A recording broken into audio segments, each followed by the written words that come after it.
Welcome to Art Schools Network's No More webinar series. Thank you for joining us today. We're doing a spotlight on admissions and advancement at Oakland School for the Arts in California. Our guest speaker, Don Harris, is the Executive Director and Artistic Director, and I'm your host, Christy Calloway, the Executive Director of Art Schools Network. If you have any questions, please make sure you use the chat box and we'll make sure we respond. We've already had one sent in advance and Don Harris will be addressing that. Who are we? We are Art Schools Network. We're dedicated to providing leaders of art schools with the resources that they need to run a great school for their students, and we learn best from each other. We have specific needs, and today we're looking at how to recruit, audition, portfolio review, enrollment, the whole admissions and advancement process at Oakland School for the Arts. Today, Don Harris, again, who I mentioned earlier, is going to be addressing our audience, and we welcome you to ask him any questions. He's had quite an extensive past with running art schools and startups, sustaining and rejuvenating. He has a very interesting past before that. You can read his bio. And then Don's going to talk to us again about his school, Oakland School for the Arts, which everything is about context. So this one's in Oakland, California, founded in 2002 by Jerry Brown, the current governor, then mayor. And so, Don, I'm going to turn it over to you and prompt through the slides. Welcome to the call, and thank you for your generosity in sharing your expertise about your school. Go ahead and give us the background and then take us in. Thank you so much, Christy. So we're doing a little talk through the slides here. So if I indicate to Christy that I'd like her to go to my slides. Right now I'm looking at the Oakland School for the Arts logo, and it says founded by Governor Jerry Brown in 2002. And this is a very interesting story around this school. Jerry at the time was the Attorney General and, the Mayor of Oakland. And he, in running the city, wanted to do something for the public school system, realized that he couldn't really have much of an effect on the already entrenched Oakland Unified School District. So he went ahead and created 2 charter schools. One of them was an art school, and he also created a military academy. So that's quite the polar situation there between the 2 schools. And I was the lucky one that ended up being at the art school because I was across the bay prior to that at the San Francisco School of the Arts. But what was fun about this for me is it was my first charter school, and there are a lot of differences there, but there still are some restrictions around things like auditions. And enrollment in an art school that with an audition is very controversial in some cities, particularly cities that have a strong political climate, which Oakland does and San Francisco does as well. So we may discuss some of that, or I may answer questions about that, but I'm going to move on to my next slide now, which shows a young man leaping through the air, one of our dancers, and it's Chris Hahn. He's still here at our school. And this presentation that you're going to see here is sort of a hybrid version of what we show to the public prior to the audition season. So when we open school in September or October, or we open in actually late August, but around September and early October, we begin having open houses for enrollment for the next school year. And there are parents that come a year early even, and they try to squeeze into those very popular open houses because they're very passionate about getting their kid into the school when the time comes. So we talk about the school's mission and vision, and we try to really impress upon folks that this is a very different kind of place, and this has got to be the right fit for your child. It's not just a safe school, but it's a living, breathing place that has a particular style to it. So our mission and vision is to inspire each student, as you can see there, finding their unique creative voice. In fact, our tagline is Find Your Voice, and they do that every day here. And that's not what happens in a lot of schools. We also want to give the world, as part of our vision, generations of critical thinkers and creative problem solvers. So we'll move on from there. And you'll get to see our students, and this is very key, the ethnic data you're about to see. Very important that we're clear with ourselves, clear with the public, and clear in terms of our own goals about who we want to attend this school. And it's always been my philosophy that we want to look like not necessarily the school district that's authorizing us, but we want to look like the city that we inhabit. So even though we pull many kids from beyond Oakland, we do look at the Oakland demographics in terms of percentages of groups and try to reflect that to the best of our ability without actually rigging it ahead of time. So it's a complicated process. So our students, as you can see, beautiful picture in front of the Fox Theater, we do attract a diverse student body from all over the Bay Area. Some students come on 90 miles to get here on a daily basis, believe it or not. 24% of our students now claim mixed ethnicity, 18% claim African American, 41% Caucasian American, 15% Hispanic Latino, 4% Asian American, and 1% who declined to state, which is always their right, of course. Don, And I think what's fascinating about the 24% mixed in ethnicity, that's the trend. Eventually, that'll be the majority. yes, I would think that we are, the Bay Area is in the forefront of claiming that and having it be a category. What it has done to us, though, we believe, is skew some of our other numbers. So if you look at our, over time, this category has only been in use about 5 years. If you look at us over time, it looks like we have a declining African-American population. And we believe through an informal survey that many of the kids that are now claiming mixed ethnicity were claiming African-American before. So it's hard to compare 5 years ago to now, and sometimes causes us some issues because we're very clear that we want a strong African-American presence at the school. Oakland is a city with a strong presence of that sort, and it's very important to us to keep it. So we have this little problem here of the statistics that we have to deal with. But it is very interesting, I agree. And we're constantly keeping an eye on it. I'm going to talk about that in a minute. There we are in downtown Oakland. That's the Fox Oakland Theater that we inhabit now for our main building. We actually have 5 buildings. And Fox Oakland Theater was built in 1928. It was dark from 1967 through 2009. For 42 years, it was a homeless encampment. They were lighting fires and cooking in there, and they almost burned the place down. And in about 2004, midway through Jerry Brown's tenure as, I think maybe a little earlier than that, even 2003, his tenure as mayor, the developers in the town came to him and said they wanted to redo the Fox. And Jerry said, that's fine. By the way, I've got this art school that's going to be homeless soon, and I think it's a great idea to use the upper floors for the art school. They went out that night, sketched on a napkin, and here we are. We walked in those doors in 2009. I love it. Yep, you see them wearing their swag, and they're right out in front of the Fox Oakland Theater. It's pretty iconic. So we're in an urban setting, if you're following the next slide there, Christy, where it says urban setting. And it's very available on public transportation. There's a rapid transit known as BART that gets kids right within a half a block. It is very familiar to kids and families. And the urban revitalization that we were part of really helps to build civic pride. Before the school existed, the area was quite the blight on Oakland. A lot of people wouldn't even go there. Sears Automotive had released a lot of toxic stuff into the ground, and it wasn't a place most people went. After the Fox was open and a couple of restaurants, it began drawing people back to it, and now we're an arts district with clubs and all sorts of things, galleries, and we have a First Friday walk that takes in about a mile, and it's a really a vibrant place. New York Times has said that Oakland is one of the 5 best places in the world to visit, believe it or not, partly because of the art walk and partly for the food. Incredible food environment here. Yep. High visibility. And maybe also because of the school. The school is a big linchpin of the urban revitalization, but what's happened is a lot of that has just spread throughout this whole corridor that we call the Uptown District, which didn't even exist prior to 2009. So pretty exciting. And one thing it does for us, too, is the high visibility of our kids walking between the different campuses and eating lunch and doing the things they do. They're so vibrant and exciting that they really turn on the community, and that gets us more supporters and more contributors, and it helps us with fundraising. So it's a really real win-win for everybody. So next slide will be, if I can get there. Yes. So this is the presentation we would give to the public at this point. We talk about the arts programs that we have. We have intensive training in one of 10 arts emphases, and it is our intention to cultivate a love for learning and a deep respect for the study of art, and about 1/3 of our kids do go on in their art form. So you see the unique ones we have off to the left there. We have the run of the different arts that we offer, including circus arts and figure skating, because we are right across from an ice rink, and we have many kids in the local community who are competitive figure skaters, and we have quite the art form going over there. And the Bay Area is a hotbed for circus arts, which is exciting. Does anyone else have figure skating or circus arts in their schools? I'm not aware of that. Oh, you know, I think Idaho might have figure skating. That's fascinating. It is. It happens to be the proximity to a wonderful ice rink that gives us free time is one part of it. But it's also that in this community, we try to follow what the students do, and if it has anything to do with an art form, we try to offer it. And one of our latest brainstorms is to do something like an urban arts academy, which might include all sorts of wall art and other types of the stuff that is not considered part of the classical arts, because we are missing a segment of the population who is quite artistic and creative, so we're considering that. New spaces and partnerships. We populate downtown Oakland in a very unique way. I often joke that we're the NYU of Oakland. And we do have 5 different buildings within about a 3-block radius. What you're looking at in this slide is the beautiful Suites Ballroom that we picked up in 2014.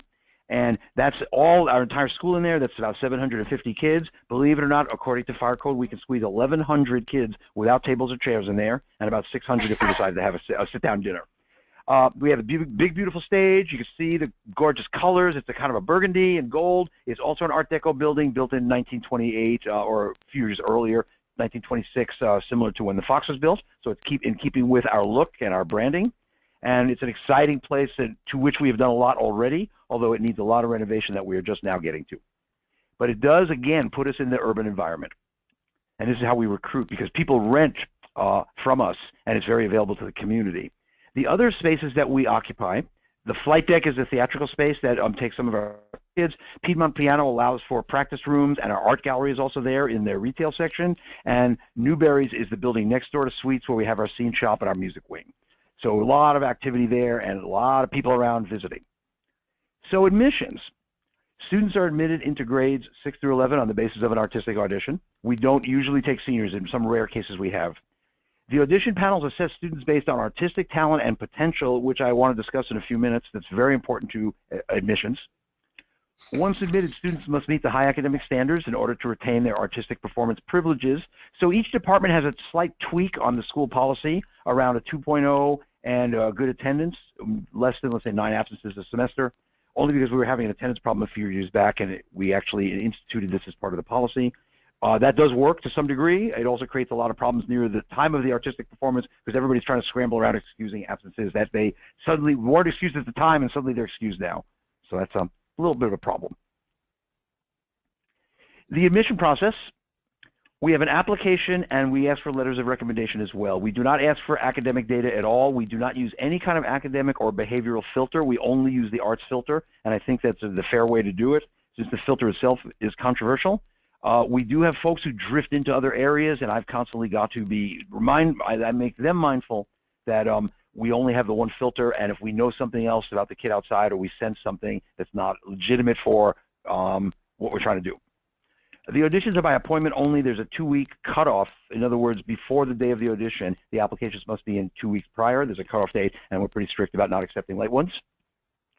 And the on-site assignment and performance and interview, very important that there's an on-site assignment and not just the portfolio. You can understand why. A portfolio can be doctored, a portfolio can be something elaborate that people have paid to, and I'm not saying the students aren't doing the artwork, but the gorgeousness of some presentations can sometimes sway the viewers or the interviewers away from the true art talent that might come in a paper bag, and at times it has. So the on-site assignment reminds us that the still life they drew on that day in a 2-hour period is a really good indicator of their true quality of their artwork, if we're talking about portfolios. The same would be true with writing and any department like theater tech that might have a portfolio also, as opposed to a performance audition, which, of course, you're looking at the student right there doing a performance. And the interview? So we also publish, yes, an interview as well, although I'm very cautious that sometimes the very articulate student may be able to talk their way in, so we have to be careful of that as well. It's really an art-based audition or portfolio review, and I think it's very important that we stick to that. But sometimes I do like to hear the way students talk about their work and how reflective they are and the insight they have into the art form itself and their knowledge of history. So some of that can be useful, but you have to be careful that the very articulate kid is not able to talk their way into school. And on a few occasions that probably has happened. You can see we advertise our audition dates. We do 2 auditions each year, although recently we've instituted a 3rd one as part of our special recruitment program that I'll mention briefly here. Because of the nature of the arts and the training needed even to get into the school, sometimes we worry, we're not worried, we've seen it actually happen, that the kids of means and the families with resources are able to get their students into the school, and other students who come from schools that No Child Left Behind left without the arts are not able to access those same kind of resources to be prepared for our school. So we instituted a program that's based on the Baltimore program known as TWIGS, which of course were not nearly as elaborate and as advanced as they are now, but we did see 80 kids this year in this program. They come to us once a week after school. They've been selected by their teachers to have some potential, and we give them a weekly arts training in their chosen field, whether it be visual art, acting, music, or whatever, and then they have their own audition in between those 2. So sometime, let's say in February, the Step It Up kids are here for their audition, and this year we have an entering class of about 126 graders, and 16 to 18 of them will be Step It Up people. So we're over 10%, probably closer to about 13 or 14% of our incoming classes come from one of these outreach programs, and this is only its 2nd year in this format. We had informal programs before, but now that we have the formal program, by its 2nd year, it's really become a very organized and very meaningful program that did, is going to enroll about 14% of our incoming class. Very happy about that, and it's very important because otherwise you could end up in a school that becomes gentrified, which is quite the issue here in the Bay Area. The auditions themselves are different department by department, as I assume many of you know. Each has published guidelines, and the parents should definitely look very closely at those guidelines. We get a lot of questions, particularly from music parents, around the nature of the scales they're going to play, what they should prepare, what's the appropriate song that they should play or sing. So there's a lot of that in music.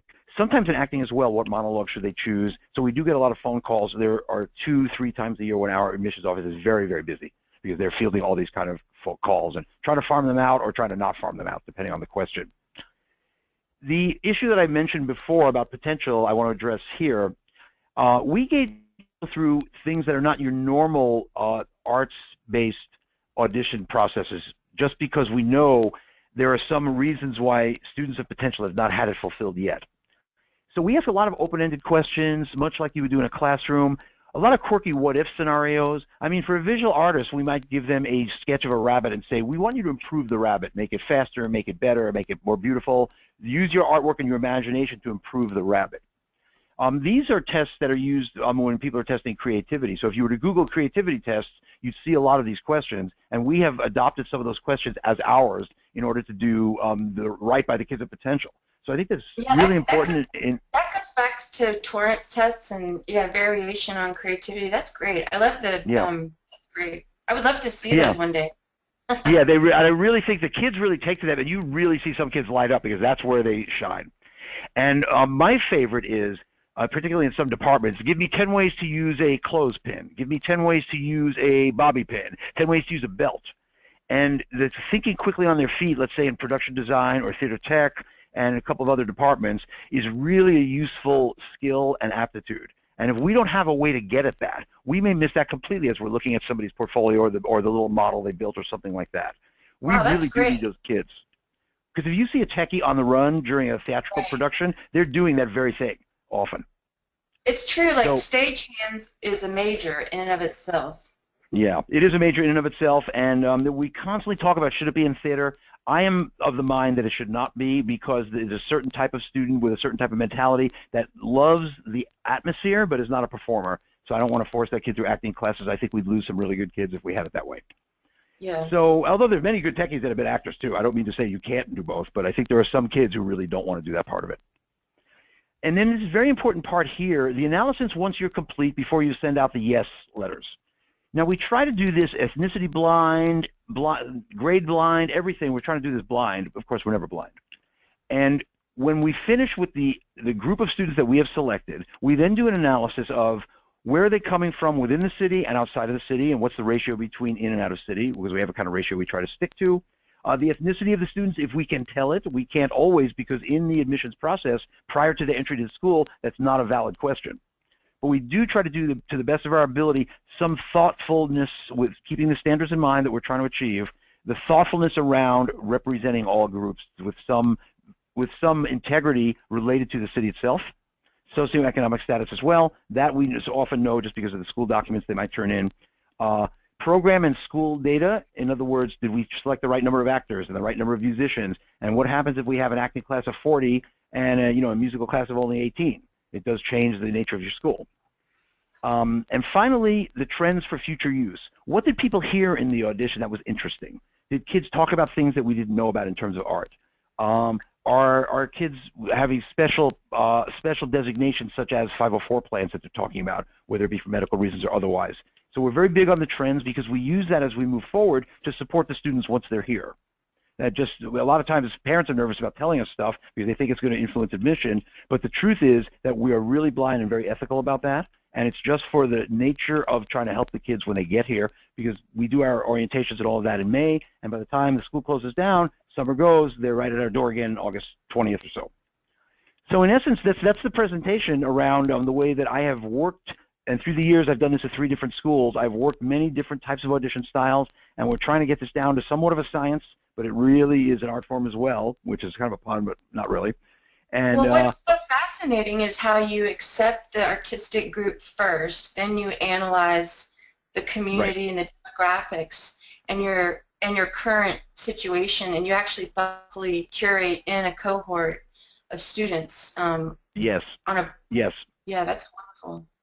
it is. And Well, we thank try you, not to, Don. again, yeah, I want to say one thing about that. Just we really try Yeah, not go to ahead. have, I'm sorry? Please do. Oh, yeah. We really try not to have anything change even after the analysis. Sometimes we use the analysis for what we do in the future, but there are times where I've asked myself the question, do we only want, let's say we're enrolling right now. This group is going to be the class of 2021, I think. Do we want, actually no, it's the class of 2020, the group that we're enrolling for next year. Do we want to have 2020. only, yeah, 2020. Do we want to have only one visual artist of this particular group in 2020 representing us and going out into the world?